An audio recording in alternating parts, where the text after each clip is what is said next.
Maayong gabi sa padayon natong pagtuon sa pulong sa Ginoo. Ang atong pagatun-an karong gabi una ay mahitungod sa ah, paano ba mahimong anak sa Dios. So, paano ba mahimong anak sa Dios ang usa ka tawo? Pero kung atong tan-aw, normal sa usa ka tawo nga nagtuo that there is God. O nagtuo gayud nga sila anak sa Dios.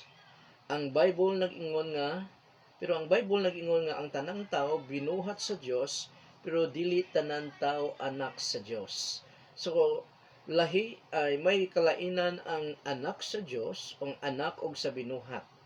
So atong mababasa sa pulong sa Ginoo nga ang tanang tao ay anak sa Dios, binuhat sa Dios through Adam and Eve. Matod pa sa Genesis chapter 1 verse 26, mao ning gingon, Then God said, sumiingon ang atong Ginoong Dios. Then God said, let us make man in our image, in our likeness. So gibuhat sa atong Ginoong Dios ang tao according sa iyang imahen, according sa iyang larawan, o muna ang pagkabuhat sa tao, muna ang tao ay mao ang pinakasentro nga creation sa atong Ginoong Dios. Nga naman, dahil ang tao lamang sa lahat ng creation sa atong Ginoong Dios nga gibuhat niya according to his image and according to his likeness. O gibuhat niya ang tao sa pinaka-last na gyud nga creation niya.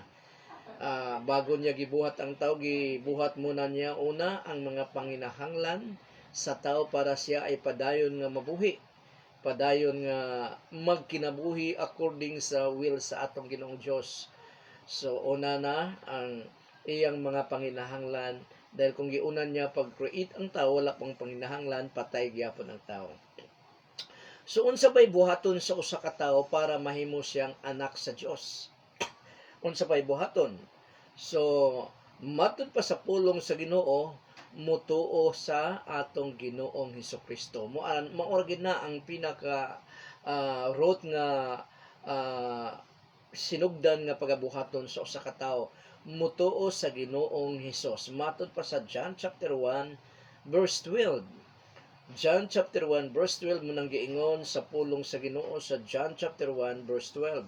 Matud pa dinhi, apan si bisan kinsa nga midawat og mituo kaniya, kinsa ning kaniya ang atong Ginoong Hesukristo.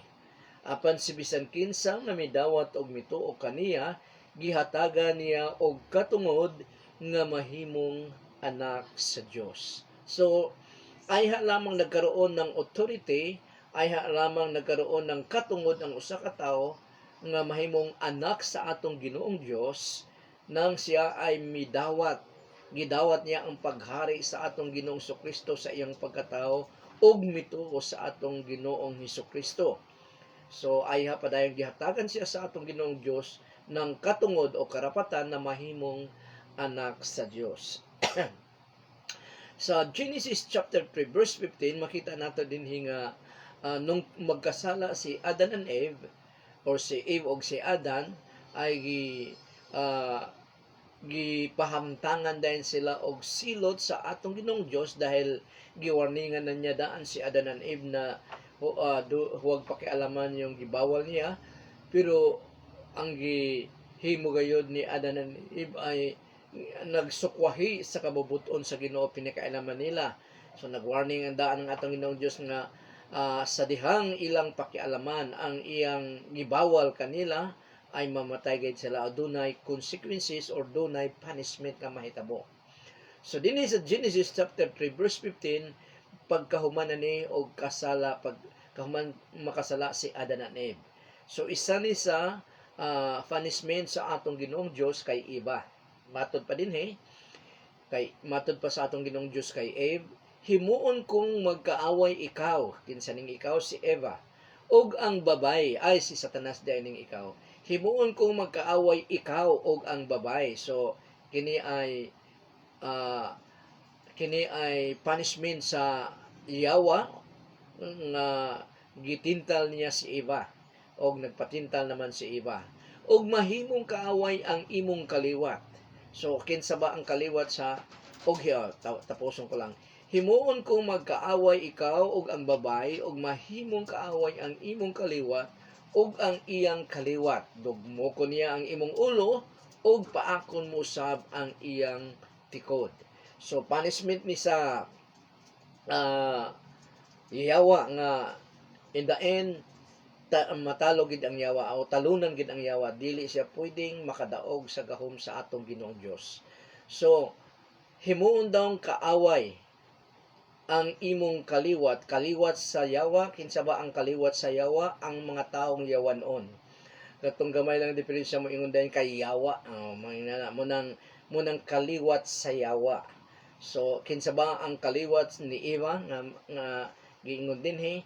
Ang mga Kristohanon, ang mga taong nagasunod sa atong Ginoong Hesukristo, ang mga matarong nga tao. So muna ha, Genesis chapter 3 verse 15, himuon kong magkaaway ikaw ang yawa ug ang babay ang imong og mahimong kaaway ang imong kaliwat ug ang iyang kaliwat. So human mahulog sa sala ang tao, miingon ang Ginoong Dios nga ang kaliwat sa serpent nga mao ang yawa ug ang kaliwat ni Eve mag-away gayod. So, pangutana, kinsa ba kining kaliwat sa yawa or serpent nga mao ang yawa ug ang kaliwat usab ni Eva? So, kinsa ba kining giingon dinhi sa Genesis chapter 3 verse 15 nga ang ilang kaliwat magag-away gayod. Ang kaliwat sa serpent mao ang mga yawanong mga tao ug ang kaliwat ni Eva naman mao ang katawhan sa Dios nga mga matinud-anon nga Kristohanon. Ang deklarasyon sa Ginoong Dios sa Genesis chapter 3 verse 15 gipamatud-an sa Ginoong Hesus sa New Testament to his unbelieving audience. Wala gato sa kanya nga sila mga anak sa yawa. John chapter 8 verse 44 mao ning giingon sa atong Ginoong Hesukristo sa kanyang audience nga walay pagsunod sa atong Ginoong Hesukristo. So kinsa mang tawo nga dili magasunod sa kabubuton sa atong Ginoong Hesukristo, anak na siya sa yawa. Matud pa sa John chapter 8 verse 44. Si Satanas mao ang inyong amahan. So kinsa giingnan niya ni ani? His unbelieving audience. Si Satanas mao ang inyong amahan og kun unsa ang iyang gusto, mausab ang inyong gustong buhaton. Mamumuno siya sukad pa sa sinugdan o mamamatay tao sukad pa sa sinugdan. Wala siya pagpakabana sa kamatuoran, walay truth sa yawa gyud. Tungod kay wala gayoy kamatuoran diha kaniya. Kung mamakak siya, nagsunod lang siya sa iyang kinaiya kay bakakon man siya og siya mao ang gigikanan sa tanang bakakon, or he is the father of lies. So makita nato dinhi nga ang mga bakakon anak gid na siyawa kay mao man ang giingon dinhi. Kay bakakon man si Satanas daw ug siya ang ginikanan sa tanang mga gigikanan or ginikanan sa mga bakakon. Yun na nga na hindi ikapagtataka nga ang mga bakakon gyud matud pa sa atong Ginoong Kristo sa Book of Revelation dili gid makasulod sa gingharian sa atong Ginoong Dios ngadto sa langit. So, simple lang ang bakakon, simple lang nga sala, pero kini nga sala ay grabe kini nga sala dahil kung mamakak ang usa ka tawo, iya ging panindigan nga tinuod ang iyang gisulti nga dili siya bakakon. So sa John chapter 1 verse 10 matud pa dinhi, mianhi siya sa kalibutan. Apan bisan og gihimo ang kalibutan pinaagi kaniya, ang mga tao sa kalibutan wala mo ila kaniya. So si Jesus Christ mianhi sa kalibutan, muling gingon dinhi, mianhi siya, kining siya si Jesus Christ. Nagpakatao siya nining kalibutan na nga iyang binuhat mismo. Mianhi siya sa kalibutan apan bisan og gihimo ang kalibutan pinaagi kaniya, ang mga tao sa kalibutan wala mo ila kaniya. Paano bang wala mo ila? Unsa bay buot pasabot aning wala mo ila? Ang mga tao sa kalibutan, majority of them wala mo ila sa atong Ginoong Kristo. Pinaagi sa pag-reject sa pagtulon ang Kristyanismo, sa pagtulon ang Kristohanon nga nagikan sa atong Ginoong Kristo nga anaa sa iyang Bible.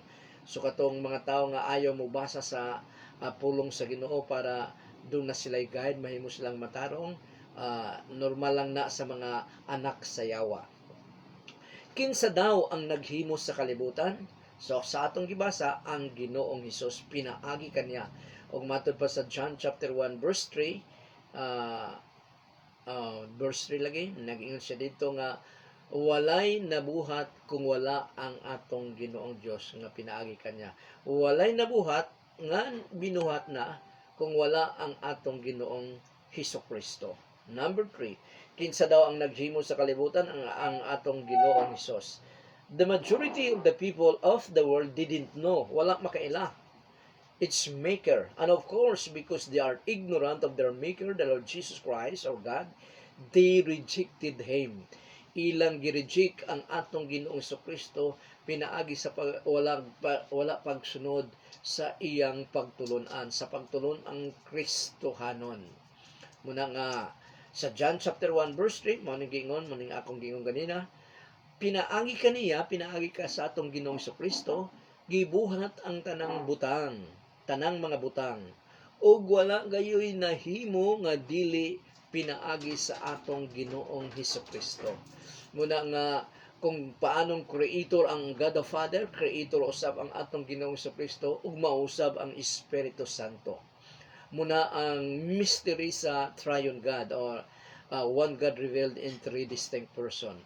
Sa Colossians chapter 1 verse 16, mauni ang giingon sa written word of God, mauni giingon ni Apostle Paul through his audience or reader na mga Kristohanon sa Colossus, kay pinaagi kaniya, kinsaning kaniya si Jesus Christ na naman, kay pinaagi kaniya gibuhat sa Dios ang tanan nga ato sa langit ug ani sa yuta. In all universe, si Jesus Christ pinaagi, kay Jesus Christ nga nabuhat kini, makita og dili makita, mga gahom nga espirituhanon, mga pamunuan, mga hari og ang tanan nga nagmando, gibuhat sa Dios ang tanan, pinaagi kay Jesus Christ og alang kaniya. So ang tanang creation ay gibuhat sa Dios for the glory of Jesus Christ, alang kaniya. Matod pa din sa Colossians chapter 1 verse 16. Gibuhat sa Dios ang tanan, pinaagi kaniya og alang kaniya, alang sa kaymayaan sa atong Ginoong Kristo. Napay laing passage sa Hebrew chapter 1 verse 10 nga nagpailang ang atong Ginoong Kristo, creator siya in the beginning, sa ang sinugdanan ay nagikan kaniya because He did not exist, kundi ang existence ay nag-exist diha sa atong Ginoong Kristo. Hebrew chapter 1 verse 10. Miingon usab siya, kining siya, ang God the Father ni siya. Miingon usab siya, ang God the Father, sa sinugdan. Gibuhat mo, Ginoo, ang kalibutan, og sa imong kaugalingong mga kamot, gibuhat mo ang langit, ang mga langit. So makita nato dinhi nga ang atong Ginoong Kristo, gitawag siya sa Dios Amahan nga Ginoo. Kung atong ning sugdan sa pagbasa sa sa Hebrew chapter 1 verse 6, kung wa ko na sayo, makita nato diha verse 6, makita nato diha nga ang Dios Amahan ang nag-istorya, nagdeklara niini. So matod pa niya, gibuhat mo, Ginoo, ang kalibutan, og sa imong kaugalingon mga kamot, gibuhat mo ang mga langit. Dili lamang usa ka langit, kundi daghang mga langit. Kung atong tan-awon ang universo, ang universe, grabe ka dako ang universe nga gibuhat sa atong Ginoong Dios through Jesus Christ. Pangutana, kinsa ba nagsulti dinhi sa Hebrew chapter 1 verse 10? So gibutang ko dinhi. So ang nagsulti dinhi ang Dios Amahan, kung sugdan mo pagbasa sa Hebrew chapter 1 verse 6. Mao ning giingon sa Hebrew chapter 1 verse 6.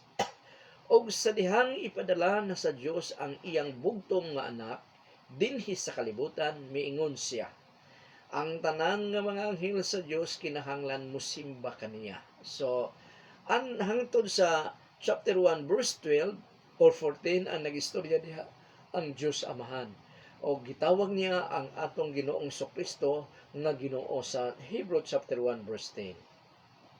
Wala ba di ay mo ila ang mga tao sa kalibutan sa Ginoong Hesus?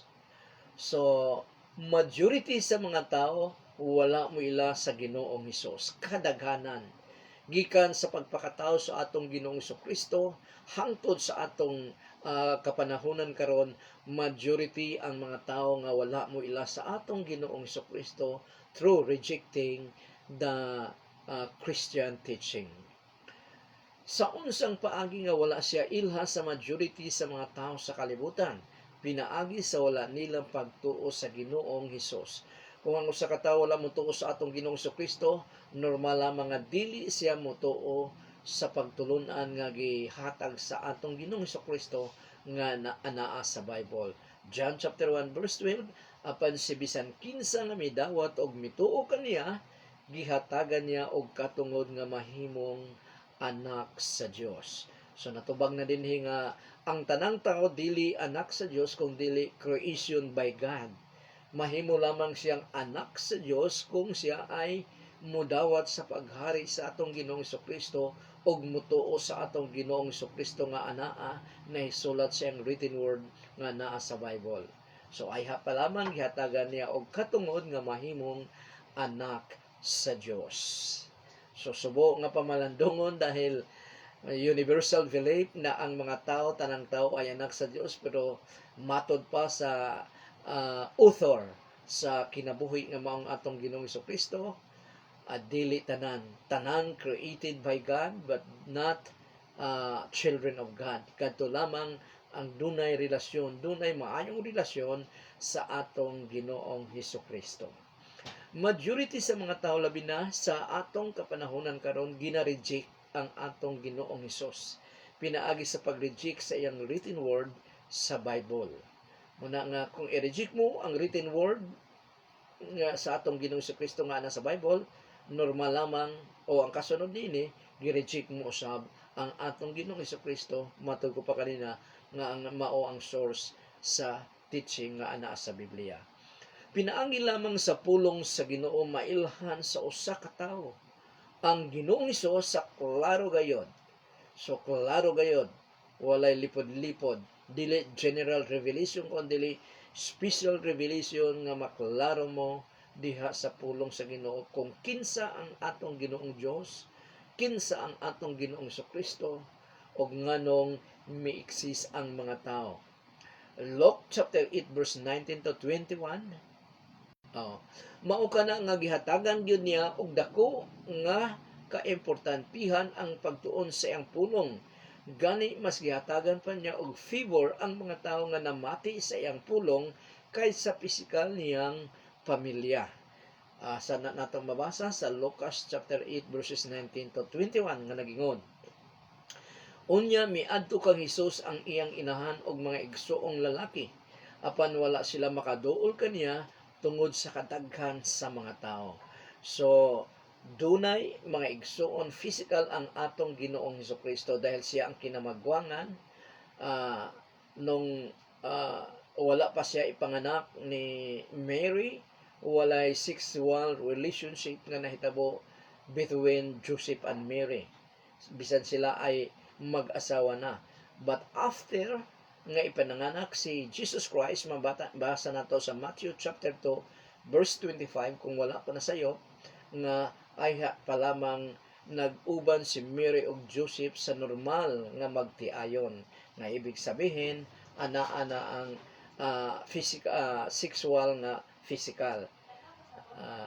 Sa verse 20 mo ning gingon, ug may miingon kang Hesus, atuan nagtindog sa gawas ang imong inahan ug mga igsoong lalaki, ug buot silang makikita kanimo. Miingon si Hesus kanilang tanan, ang akong inahan og mga igsoon mao kadtong mamati sa pulong sa Dios og magtuman niini. So dinhi atong makita nga mas gipahalagahan, mas importante sa atong Ginoong Kristo nga ang usa ka tawo kaysa iyang parents o mga igsoon, kaysa mga tao nga namati sa pulong sa Ginoo og wala mohunong diha kung dili ginatuman nila ang ilang gipamatian. Muna nga kung gusto mong mahimong igsuon o anak Paigsuon o inahan sa atong Ginoong Kristo, pamatii ang pulong sa Ginoo og magtuman kaniini. John chapter 1 verse 11, miani siya sa iyang kaugalingong katawhan, apan ang kadaghanan kanila wala mo dawat kaniya. So ang atong gitalakay dinhi ay John chapter 1 verses 10 to 13. Mianhan daw si Jesus Christ sa iyang kaugalingong katawhan, pero majority of them, the Israelites, did not receive him. Wala mo dawat kaniya. So kinsa di ay ang kaugalingong katauhan sa Ginoong Hesus? Ang mga Israelita, ang iyang kaugalingong katauhan. Nato ni mabasa sa written word of God sa Romans chapter 9 verse 4 to 5. Matod pa sa Romans chapter 9 verse 4, daghan sila mga kaayuhan. Kinsa ni daghan sila kaayuhan? Ang mga Israelita. Daghan sila mga kaayuhan nga nadawat. Isip mga Israelinhon. Giisip sila sa Dios nga iyang mga anak. Gipakitaan sila sa Dios sa iyang masulaw nga presensya. So ang mga Israelita lamang ang face to face na nakita sa presensya sa atong Ginoong Dios. Naghimo ang Dios og mga kasabutan ngadto kanila, gihatag kanila ang kasuguan, the commandments of the Old Testament, not only the 10 commandments but the commandments of the Old Testament. Gitudluan sila sa husto nga pagsimba kaniya. So mismo ang atong Ginoong Dios ang nagtudlo sa mga Israelita kung paano siya simbahon. So munang walay tsamba-tsamba ang pagsimba sa Ginoo dahil naa sa iyang written word kung paano nato simbahon ang atong Ginoong Dios. Nga masunod gid sa ang gusto sa atong Ginoong Dios kung paano siya simbahon, dili tong tsamba-tsamba lang. Daghan ang iyang mga saan kanila, kaliwat sila sa mga pinili sa Dios ni adtong unang panahon. Kinsa ni ang mga Israelita ang giiskutan niini. Og sa ilang kaliwat nagikan si Kristo sa iyang pagkatawhanon. So sa mga Israelita daw, si Kristo ay kaliwat sa mga Israelita nga nagikan ang iyang pagkatawhanon. Ang Diyos nga makagagahom sa tanan og dalaygon sa walay katapusan. Amen. So dili lamang tao si Jesus Christ, kung dili matod pa dinhi sa verse 5 ng Romans chapter 9, siya ay Diyos nga makagagahom sa tanan, Almighty God, og dalaygon sa walay katapusan. Mauna ang atong Ginoong Kristo nga creator of heaven and earth, or creator of the whole universe, og ang mga butang nga anaa niini. Sa unsang paagiha ka nga wala man siya dawata sa mga Israelita, pinaagi sa wala pagtuo sa kadaghanan sa mga Israelita sa Ginoong Hesus. Tungod sa walay pagtuo sa kadaghanan sa mga Israelita kang Hesus, mideklara siya kontra kanila. Mideklara ang atong Ginoong Kristo kontra sa mga Israelita. Nato ni mabasa sa John chapter 8 verse 24. Matod pa din Therefore I said to you that you shall die in your sins, mamatay ka mo sa inyong kasalanan. For if you do not believe that I am, kung dili ka mumutuo nga ako si ako nga. For if you do not believe that I am, you shall die in your sins. Sa John chapter 10 verse 58 to 59, kinsa ning I am, nagingon ni Jesus Christ nga siya ay I am. Jesus said to them, truly, truly, I say to you, before Abraham was, I am. Before Abraham was, I am. Verse 59, so they pick up stones to throw at him. Gusto nilang patyon si Jesus Christ sa mga Israelita, pinagipag sa pagbato kaniya. But Jesus hid himself and went out of the temple. So makita nato din nga ang mga Israelita nakahibalugayon kung sa claim sa atong Ginoong Hesukristo, munang blasphemy na sa ila na angay patyon ang usa ka tawo nga magblaspheme sa pangalan sa atong Ginoong Dios. Munang namudyot sila og bato para batuhon si Jesus Christ, pero wala pa sa hustong panahon ang atong Ginoong Hesukristo nga mobalik sa puloy-anan sa iyang amahan o puloy-anan niya, munang wala siya maon sa hid, but Jesus hid himself and went out of the temple. Ang kamaturan mao kini, Ang mga tao nga wala mo dawat sa Ginoong Hesus, wala usab mo dawat sa iyang pagtulunan. Ang wala mo dawat sa iyang pagtulunan, wala usab mo dawat sa atong Ginoong Hesukristo. Vice versa lang na. John chapter 8 verse 31, Then Jesus said to the Jews who believe on Him, midikara ang atong Ginoong Kristo sa mga Hudiyo nga mituo kaniya. Unsa iyang deklarasyon? If you continue in my word, kung kamo ay magpadayon sa akong pulong, you are my disciples indeed. So ang pagkakristohanon ay walay putol nga pagsunod sa pulong sa Ginoo, sa pagtuo o pagsunod sa pulong sa Ginoo. Ang tanan nga magtotoo sa atong Ginoong Kristo, walay hunong ang pagtuon sa written word of God para ma-apply niya kini sa iyang pagkatao, para ang iyang pagkatao ma-transform according gayud sa gusto sa Ginoo nga naa sa iyang written word. Nganong doon na may mga tao nga murag dili gyud pakasabot sa tudlo sa pulong sa Ginoo. Kini tungod usab kay nakasit na ang ilang mind sa dili pagtuo ni ana nga pagtulunan. Matod pa sa atong Ginoong Kristo, John chapter 8 verse 43, nganong dili man kamo makasabot sa akong gisulti. Ang hinungdan nini mao nga dili kamo buot mo dawat sa akong mensahe or pagtulunan. So dunay mga tao nga nakasit na gid ang ilang mindset, ilang kasing-kasing na dili gayud mutuo sa pulong sa Ginoo, mas tuuhan pa nila ang ilang religion nga ang teaching ni ini ay more nga hinimuhimo lamang sa ilang mga founder or leaders ni ini. Pero ang pulong sa Ginoo, kini ay nagikan gayud sa atong Ginoong Kristo, sa iyang kasing-kasing nga gusto niyang ipabati or ipahibalo sa mga tanang mga musunod kaniya nga mga Kristohanon. Unsaon ba pagdawat sa Ginoong Hesus sa usa ka tawo? So dahil nagingon ang John chapter 1 verse 12 nga ang tanang midawat og mituo kay Jesus Christ ay gihatagan og katungod nga mahimong anak sa Dios. So unsaon ba pagdawat sa atong Ginoong Kristo? Pinaagi sa pagpahari sa Ginoong Hesus sa iyang kaugalingon, ug siya na ang masunod sa tanang panahon sa iyang pagkatao. Nga dili na siya ang hari sa iyang kaugalingon, kung dili ang atong Ginoong Kristo na, dahil gidawat niya ang atong Ginoong Kristo bilang Ginoo. Ibig sabihin sa Ginoo, busing siya ang hari. Siya ang hari, Ginoo.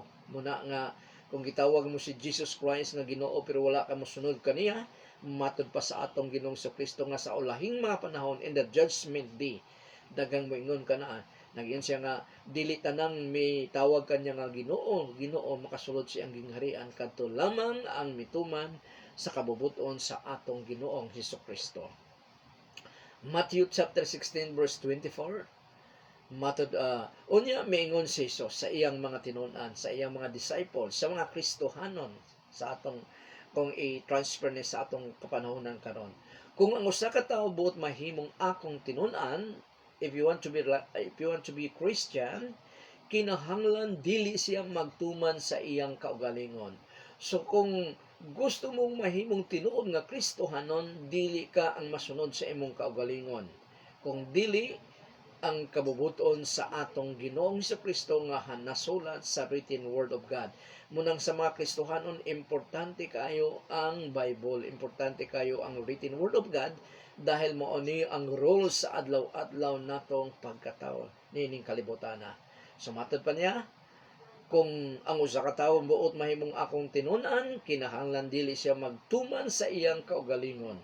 Pas-ano niya ang iyang cross ug mosunod siya kanako. John chapter 1 verse 12, apan si bisan kinsa nga midawat ug mituo kaniya, gihatagan niya og katungod nga mahimong anak sa Dios. Unsaon ba sa usa ka tawo para mahimo siyang anak sa Dios? Dawaton og tuohan ang Ginoong Hesukristo. Dili dawat-dawat, dili tuo-tuo lang, kundi pagdawaton niya ang atong Ginoong Hesukristo sa iyang pagkatao. Si Jesus Christ na ang masunod sa iyang pagkatao, og i-deny niya ang iyang kagustuhan kung kontrary kini sa kabubuton sa atong Ginoong Hesukristo. Dawaton og tuuhan. So paano ba tuuhan ang atong Ginoong Hesukristo? Ang iyang kabubuton maugayod ang sundo nato nga nasa written word niya. Munang dawaton og tuuhan ang Ginoong Hesus. Unsay buti pasabot nining bisan kinsa nga midawat og mituo kaniya, tanang tawo nga motuo og modawat sa Ginoong Hesus. Kung dili nimo dawaton ang paghari ni Jesus Christ sa imong pagkatao, kung dili ka motuo kaniya, wala kay karapatan nga mahimong anak sa Dios. Ang usa ka tawo nga wala pa sa Ginoo 100% siya ang busing or hari sa iyang kaugalingon kung wala pa siya sa Ginoo. Kung unsa ang gusto niya, kini ang matuman. Halimbawa sa Domingo, kung gusto ni sa usa ka tawo nga moadto sa sabungan kay ito ay Kristo sa didto, siya ang gatuman natuman. Pero ang gusto sa Ginoo nga moadto kita sa balay simbahan para i-celebrate ang iyang pagkamaayo for the whole week. Dahil mauna ang tinuod nga Kristo na sa simbahan dili tong sa bulangan. Unahon ang padayon nga pagsimba sa Ginoo kauban ang mga Kristohanon, ayha dayon ayha na lang dayon mga ahaba ilang gustong adtuan. Mamasyal ba sila sa ICM unsa ba? Pero kinahanglan nga hunahon mo gyud ang atong Ginoo. Dahil ang atong Ginoong Kristo mao ang pinakasentro sa atong kinabuhi kung ikaw ay Kristohanon. Pero sa dihang gi-receive na niya ang Ginoong Hesus sa iyang kaugalingon, dili na siya ang hari or boss sa iyang pagkatao, kung dili ang Ginoo na. You must deny yourself, pick up your cross, and follow me. Kung unsa ang gusto sa Ginoo, kini ang masunod, kay ang Ginoo naman ang naghani sa iyang pagkatao. Mao kana nga mabalhin na ang iyang mentalidad o values of life nga ayon sa Christian values, ayon sa values sa atong Ginoong Hesukristo. Parehas na kini sa usa ka anak nga moingon nga mituo siya sa iyang parents, pero kung suguon na siya, dili siya mutuman, munang tuo-tuo lang. Useless ang iyang pagtuo og mahulog nga tuo-tuo lang di ay dili gayud tinuod nga nagtuo siya sa iyang ginikanan. Kung dunay tuo-tuo, doon na usay Dios-Dios. So, sa lain na nga topic. Ang pagdawat og pagtuo doon na gayoy aksyon nga mahitabo pinaagi sa pagsunod sa iyang gituohan. James chapter 2 or Santiago or James sa English chapter 2 verses 17 to 18. Ingon niini ang pagtuo matud pa sa atong Ginoong Dios through James. Ingon niini ang pagtuo patay kini kon dili ubanan sa buhat. Apan adunay mo ingon ikaw may pagtuo ako may mga buhat. Ang ikatubag ko mao kini, pakit ako sa imong pagtuo nga walay buhat ug pakit-on ko ikaw sa akong pagtuo pinaagi sa akong mga buhat. So ang imong pagtuo ay gi-declare niini pinaagi sa imong binuhatan, o ang imong binuhatan mauna ang nagpakita sa imong pagtuo. Muning giingon ni James, pakita ako sa imong pagtuo o pakit-on ko sa ikaw. So James ana na tumabasa, James chapter 2 verses 17 to 18, sa binisaya Santiago chapter 2 verses 17 to 18. Dili ba di ay tanang tao anak sa Dios? Dili dunay anak ang yawa og munang gingon ako kanina nga dunay mga anak ang yawa. Basahon ko to John chapter 8 verse 44. John chapter 8 verse 44, matod pa sa atong Ginoong Kristo sa iyang unbelieving audience, si Satanas mao ang inyong amahan, og kung unsa ang iyang gusto, mausab ang inyong gustong buhaton. Mamumuno siya sukad pa sa sinugdan or mamamatay tao siya sukad pa sa sinugdan. Wala siya ay pagpakabana sa kamatuoran, truth. The word of God is truth. Wala siya ay pagpakabana sa kamatuoran tungod kay wala gayo kamatuoran diha kaniya. Walay word of God sa yawa. Kung mamakak siya, nagasunod lang siya sa iyang kinaiya kay bakakon man siya, ug siya mao ang gigikanan sa tanang bakak. So, gi-explain ko na kanina kung paano ang mga bakakon dili makasulod sa langit, sa kingharian sa Dios.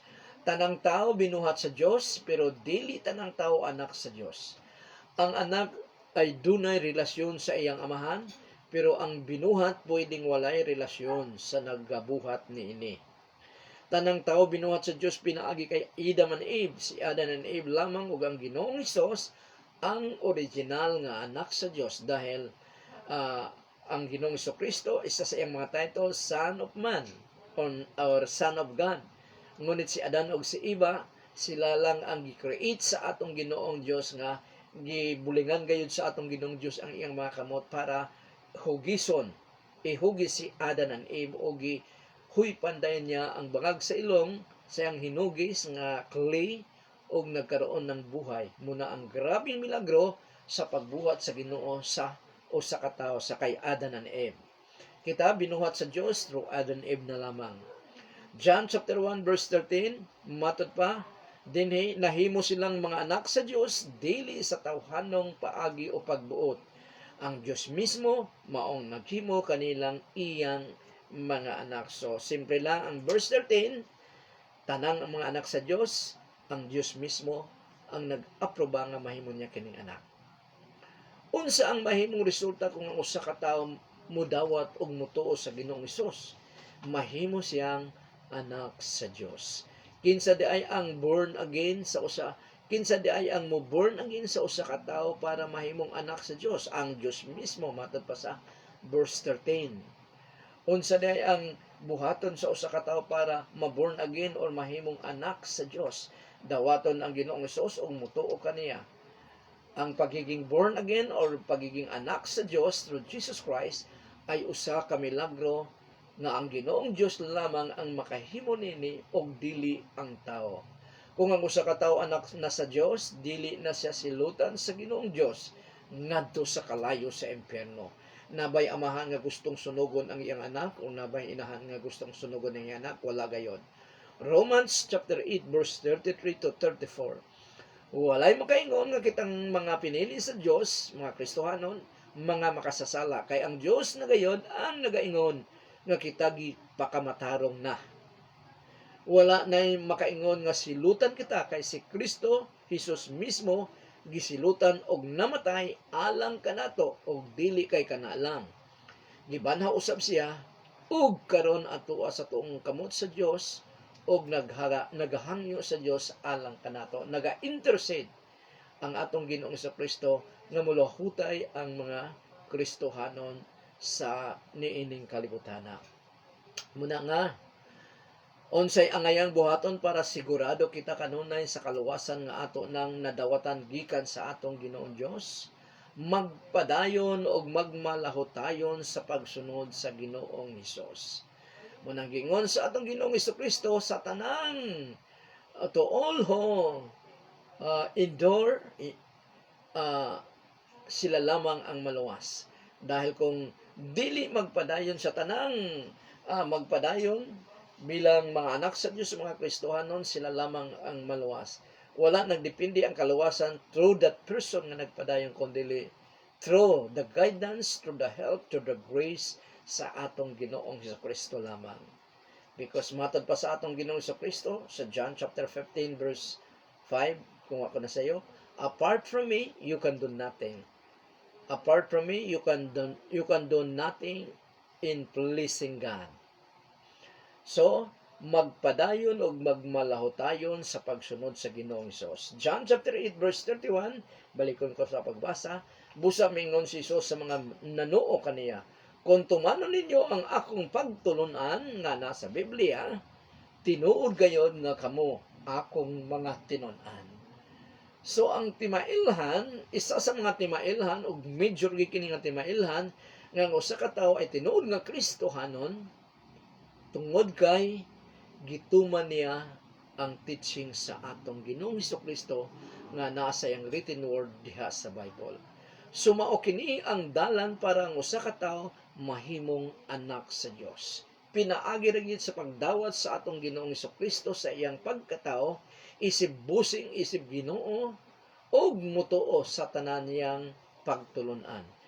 Dili lamang muhunong sa pagtuo kung dili i-apply ang natun-an niya nga iyang gituohan. Sumayong gabi sa tanan din hilang kita kutob. Og salamat sa Ginoo nga karong gabi una ay naka-live kita dahil last night ay naundang ang atong pag-live dahil may nagka-diferensya. So sa tanang mga nananaw niini o mga tan-aw pa sa YouTube, kung sila ay masugat nila ang akong personal channel. So, panalanginan kamo sa Ginoo. And the Lord bless you and keep you. The Lord make His face shine upon you and be gracious to you. The Lord lift up His countenance upon you and give you peace. Ug ang tanang mga anak sa Dios magaingong Amen. Amen and Amen. Maayong gabi sa tanan. Bye-bye.